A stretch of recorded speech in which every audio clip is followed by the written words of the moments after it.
اللہ الرحمن الرحیم نحمدہ ونصلی علی رسولہ الکریم۔ انڈیا سے بہت سارے لوگوں کی کالز بھی آ رہی ہیں، آڈیو بھی آ رہی ہیں اور کمنٹس بھی لوگ کر رہے ہیں۔ مسلسل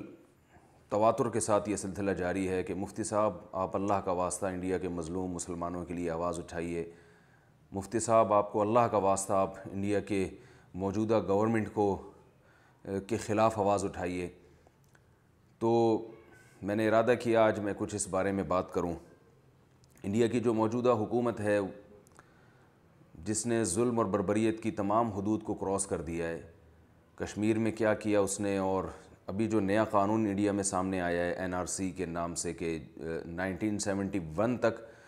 جتنے بھی یعنی ہندوؤں کے علاوہ جتنے بھی مختلف مذاہب کے لوگ ہیں وہ 1971 تک کے ڈاکومنٹس پیش کریں گے اور جن سے یہ ثابت کریں گے کہ ہم انڈیا میں رہ رہے ہیں اس وقت سے، تو ان کی تو نیشنلٹی ان کو دی جائے گی، ان کے علاوہ کو نیشنلٹی نہیں دی جائے گی، وہ ایک دوسرے درجے کے شہری کی حیثیت سے رہیں گے۔ اب ظاہر ہے انڈیا میں زیادہ تر تو مسلمان ہی ہیں، اس قانون سے سب سے زیادہ متاثر مسلمان ہوں گے۔ 1971 تک کے ڈاکومنٹس اس وقت لوگوں کو معلوم نہیں تھا کہ فیوچر میں یہ لا بن سکتا ہے۔ آپ خود سوچئے کہ کیا اس وقت کے ڈاکومنٹس ہر شخص نے محفوظ رکھے ہوں گے اپنے پاس، اور پھر ظاہر ہے اس وقت جو ڈاکومنٹس تیار ہوتے تھے وہ کمپیوٹرائز نہیں ہوتے تھے، اس میں اسپیلنگ کی کیلکولیشن کا ایشو بھی کھڑا کیا جا سکتا ہے کہ اس وقت ڈاکومنٹ میں ایک اسپیلنگ میں نام میں کوئی ABCD کا ایک فرق بھی آ گیا تو اس کی وجہ سے بھی ڈاکومنٹس کینسل ہو سکتے ہیں۔ تو یہ ایک بہت بڑی تعداد مسلمانوں کی اس قانون سے متاثر ہوگی اور وہ کیمپوں میں ایسے رہے گی جیسے دوسرے درجے کے شہری رہتے ہیں۔ اور اس کے بعد مزید جو ظلم اور بربریت انڈیا میں شروع ہے، مار کٹائی اور بہت سے لوگوں کو قتل کیا جا چکا ہے، وہاں کی یعنی باقاعدہ حکومتی سطح پہ یہ کام ہو رہا ہے، حکومت کی نگرانی میں یہ کام ہو رہا ہے۔ تو یہ ایک بالکل ایک غیر انسانی بل کا پاس ہونا اسمبلی کی اکثریت کے ساتھ، اور اس طرح سے پھر حکومت کی نگرانی میں پولیس کے ذریعے لوگوں پہ ظلم کرنا، تو یہ بہت ہی گندا سلسلہ ہے جو انڈیا میں شروع ہو چکا ہے۔ لیکن افسوس اس پر ہے کہ نہ تو کوئی وہاں پر بڑے پیمانے پر ایسا احتجاج ہو رہا ہے، ظاہر ہے وہاں تو کرنے نہیں دیا جا رہا احتجاج، لیکن جو دیگر اسلامی کنٹریز ہیں وہ بھی مکمل خاموش ہیں۔ تو ہمیں ظلم کے خلاف آواز اٹھانی چاہیے، ہماری خاص طور پر سیاسی جماعتوں کو دھرنے دینے چاہیے، جلوس نکالنا چاہیے، اپنا احتجاج ریکارڈ کروانا چاہیے۔ ہمیں سوشل میڈیا پہ اور الیکٹرانک میڈیا کے جتنے بھی ذرائع ہیں ان تمام پر بھرپور طریقے سے احتجاج کرنا چاہیے، ان ویڈیوز کو شیئر کرنا چاہیے جو وہاں سے آ رہی ہیں، جو لوگ چپکے چپکے بنا کے بھیج رہے ہیں۔ انڈیا اپنے آپ کو سیکولر اسٹیٹ کہتا ہے اور یقیناً ایک سیکولر اسٹیٹ ہی ہے، تو موجودہ حکومت اس آئین کی خلاف ورزی کر رہی ہے۔ سیکولر ریاست کا تو مطلب یہ ہوتا ہے کہ ہر ایک کو برابر حقوق دیے جائیں گے، مذہب کی بنا پر تفریق نہیں کی جائے گی، لیکن موجودہ حکومت نے ایسی تفریق کی ہے کہ جس کی شاید کسی اور کنٹری میں مثال نہیں ملتی۔ اپنے ہی ملک میں رہنے والے بہت یعنی لوگوں میں ایک بہت بڑی تعداد کو ان سے نیشنلٹی کو چھین لینا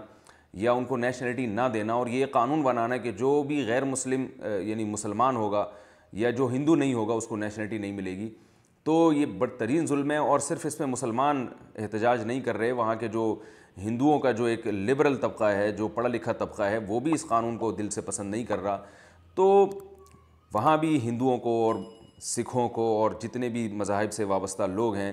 ان کو اور عیسائیوں کو اور مسلمانوں کو مل کے انڈیا میں بھی احتجاج کرنا چاہیے اس کے خلاف بھرپور، کیونکہ یہ آہستہ آہستہ اگر ابھی کنٹرول نہ کیا گیا موجودہ حکومت کی ان پالیسیوں کو تو یہ آہستہ آہستہ معاملہ بڑھے گا۔ آپ اگر اس وقت ہی اس لا کو کچل دیں عوام اپنی اکثریت سے اور عوام اپنی رائے سے، تو یہ سلسلہ آگے نہیں بڑھے گا، ورنہ یہ سلسلہ بڑھتے بڑھتے انڈیا کو تباہ کر دے گا یہ۔ کیونکہ جب اس طرح سے ایک ملک کے اندر اتنی بڑی تفریق اپنے ہی ملک کے لوگوں کے ساتھ ہونا شروع ہو جائے تو اس سے بغاوتیں یقیناً پھیلتی ہیں، بغاوتیں کامیاب ہوتی ہیں۔ موجودہ حکومت تو کس کے اشاروں پہ یہ کام کر رہی ہے یہ تو ساری دنیا جانتی ہے، لیکن یہ موجودہ حکومت نہ صرف یہ کہ مسلمانوں کے ساتھ اور اقلیتوں کے ساتھ ظلم کر رہی ہے، یہ انڈیا کا بھی بیڑا غرق کر رہی ہے۔ تو اس لیے سب سے پہلے تو خود انڈیا کے جو رہنے والے لوگ ہیں، چاہے وہ کسی بھی مذہب سے ان کا تعلق ہو، ان کو چاہیے کہ وہ اس قانون کے خلاف آواز اٹھائیں، اور تاکہ وہ اپنے ملک کو بچانے کے لیے ان کا کردار ہو، اور اقلیتوں پہ جو ظلم ہے اس کے خلاف آواز اٹھائیں۔ اور اس کے بعد دیگر اسلامی ممالک کی بھی ذمہ داری بنتی ہے، جن میں سب سے پہلے تو ہماری ذمہ داری، ہم اس کے انڈیا کے پڑوس میں ہیں، ہماری ذمہ داری بنتی ہے کہ ہم سوشل میڈیا کے ذریعے یا ٹیلی ویژن کے ذریعے یا کسی بھی طرح سے جو سیاسی لوگ ہیں وہ سیاسی سطح پہ، حکومتی سطح پہ اب آواز اٹھائے اور اس مسئلے کو بین الاقوامی عدالتوں میں لے جایا جائے، دھرنے دیے جائیں۔ خاص طور پر یہ جو سوشل میڈیا کے احتجاج ہے، اس کی بھی آج ایک بڑی ویلیو ہے، اس سے بات وائرل ہوتی ہے، پھیلتی ہے، اس کو زیادہ سے زیادہ شیئر کیا جائے۔ اللہ تعالیٰ سے دعا ہے کہ ہمارے ان مظلوم بھائیوں کی اللہ مدد فرمائے، ان پر جو ظلم ہو رہا ہے اس پر اللہ تعالیٰ ظالموں کو اللہ ہدایت عطا فرمائے، اور جو ظالم ہدایت کے قابل نہیں ہیں ہماری دلی دعا ہے کہ اللہ تعالیٰ ان کو تباہ و برباد فرمائے۔ انڈیا سے میں نے عرض کیا کہ بہت زیادہ آڈیوز اور میسیجز لوگوں کے آ رہے ہیں، سینکڑوں ہزاروں میں ان کی تعداد ہے۔ میں ان میں سے صرف ایک میسیج آپ کو پڑھ کے سناتا ہوں۔ اللہ کے واسطے مفتی صاحب تک یہ سب پہنچائیے اور اس پر بیان کرنے کو کہیے کہ اسٹوڈنٹس CAB اور NRC کے خلاف شانتی سے پروٹیسٹ کر رہے ہیں، لیکن پولیس ان پر ظلم کر رہی ہے۔ تو جو بھی احتجاج کر رہا ہے نا وہاں پہ، تو پولیس اس پر بجائے ان کو سیکیورٹی دینے کی الٹا پولیس بھی حکومت کا ساتھ دے کے ان پہ ظلم کر رہی ہے۔ تو ایسے بہت سارے میسیج آ رہے ہیں، یعنی مظلوم کو پر ظلم بھی کیا جا رہا ہے اور اس کو گلا گھوٹا جا رہا ہے، اس کو آواز اٹھانے کی اجازت نہیں دی جا رہی ہے۔ تو جب بہت بڑی تعداد میں لوگ سڑکوں پہ نکلیں گے اور موجودہ گورنمنٹ کے اس فیصلے کے خلاف آواز اٹھائیں گے تو یہ نوبت نہیں آئے گی۔ تھوڑے لوگ اگر احتجاج کریں گے اور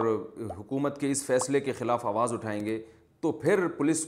جو ہے وہ ان کے گلے کو دبا دے گی، ان کی آواز کو دبا دے گی۔ اللہ تعالیٰ ہمیں بھرپور طریقے سے اس مسئلے کو اہمیت دینے کی اور اس کے خلاف عالمی سطح پہ آواز اٹھانے کی توفیق عطا فرمائے۔ دیکھیے، جب بھی کسی ملک میں یہ ظلم ہوتا ہے، اس طرح کا ظلم خاص طور پر مسلمانوں پر،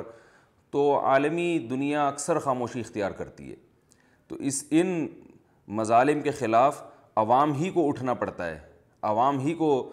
تحریک چلانی پڑتی ہے، عوام ہی کو احتجاج ریکارڈ کروانا پڑتا ہے، عوام کے احتجاج کے بعد ہی بین الاقوامی قوتیں انوالو ہوتی ہیں۔ تو اگر ایک فرد واحد جو مسلسل ظلم کر رہا ہے،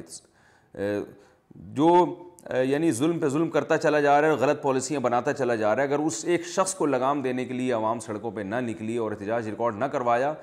تو وہ ڈکٹیٹر بن کے پورے انڈیا کو تباہ کر سکتا ہے، پوری انڈیا کے مستقبل کو داؤ پہ لگا سکتا ہے۔ تو انڈیا کی عوام کو ہوش کے ناخن لینا چاہیے، احتجاج کرنا چاہیے، اور ہماری عوام کو بھی ہوش کے ناخن لینا چاہیے۔ یہ ہمارے مسلمان بھائی ہیں۔ رسول اللہ صلی اللہ علیہ وسلم نے ارشاد فرمایا، المسلمون کالجسد الواحد، کہ تمام کے تمام مسلمان ایک جسم کی مانند ہیں۔ مسلمانوں میں ملکی تفریق نہیں ہے کہ وہ فلاں جگہ کا مسلمان ہے، یہ فلاں جگہ کا مسلمان ہے۔ سب سے پہلا رشتہ خالق اور مخلوق کا ہے، اور خالق اور مخلوق کا جو رشتہ ہے، یعنی سب سے پہلے اس کا رشتہ ہے جس نے ہمیں پیدا کیا، اور خالق اور مخلوق کا رشتہ وہ سب سے پہلا رشتہ ہے، اور اس میں جو سب سے بیس ہے وہ یہ ہے کہ کون خالق کو مانتا ہے اور کون خالق کو نہیں مانتا، اور کون خالق کی توحید کا قائل ہے اور کون خالق کے ساتھ شرک کرتا ہے۔ تو جہاں بھی جس خطے میں بھی مسلمان رہتے ہیں ان میں قدر مشترک یہ ہے کہ وہ ایک خدا کو ماننے والے ہیں، ایک اللہ کو ماننے والے اور اللہ کے پیغمبروں پر ایمان رکھنے والے ہیں، اور محمد صلی اللہ علیہ وسلم کو آخری نبی ماننے والے ہیں۔ یہ جو رشتہ ہے جس کو کلمے کا رشتہ کہا جاتا ہے، یہ سب سے پہلا رشتہ ہے، اس کے بعد دیگر رشتے وجود میں آتے ہیں۔ تو نبی صلی اللہ علیہ وسلم نے اسی رشتے کو ڈیفائن کیا کہ جتنے بھی مسلمان ہیں دنیا میں ایک جسم کے مانند ہیں۔ آپ صلی اللہ علیہ وسلم نے فرمایا، جسم میں کسی ایک حصے کو تکلیف ہوتی ہے تو پورا جسم اس سے متاثر ہوتا ہے۔ آپ کی آنکھ میں تکلیف ہے تو یہ نہیں کہ آپ کا ہاتھ آرام کر رہا ہے، وہ بھی متاثر ہوگا، آپ کی پوری نیند اڑ جائے گی، آپ ہر وقت بے سکونی میں ہوں گے۔ تو آپ صلی اللہ علیہ وسلم نے فرمایا، مسلمان دنیا میں جہاں بھی ہو، حدیث کا مفہوم میں بیان کر رہا ہوں، کہ اگر کسی ایک جگہ پہ اس کو تکلیف پہنچتی ہے تو پوری دنیا کے مسلمانوں کو حرکت میں آنا چاہیے، پوری دنیا کے مسلمانوں کو اس تکلیف کو محسوس کرنا چاہیے۔ اور اگر ہم اس تکلیف کو محسوس نہیں کر رہے تو اس کا مطلب ہے ہمارا کلمے کا رشتہ کمزور ہے، اور کلمے سے رشتہ ہمارا کمزور ہے۔ اور کلمے سے رشتہ اگر آپ کا کمزور ہوگا تو ایک آپ پھر اللہ تعالیٰ کے پیدا کردہ مخلوق تو ہیں لیکن آپ اپنے آپ کو مسلم نہیں کہہ سکتے، اور قیامت کے دن اللہ کے ہاں جس چیز کی سب سے زیادہ قدر ہوگی وہ کلمے کی قدر ہوگی، تمام رشتے اس رشتوں کے بعد ہیں۔ اللہ تعالیٰ ہمیں اس رشتے کو پہچاننے کی توفیق عطا فرمائے، اور ہندوستان کے خاص طور پر مسلمانوں، کیونکہ زیادہ ظلم سے سب سے زیادہ متاثر مسلمان ہیں اس ظلم سے، تو اللہ تعالیٰ ہمیں خاص طور پر مسلمانوں کے انڈیا اور ہندوستان کے مسلمانوں کے ظلم کو اللہ محسوس کرنے کی توفیق عطا فرمائے۔ وما علینا الا البلاغ۔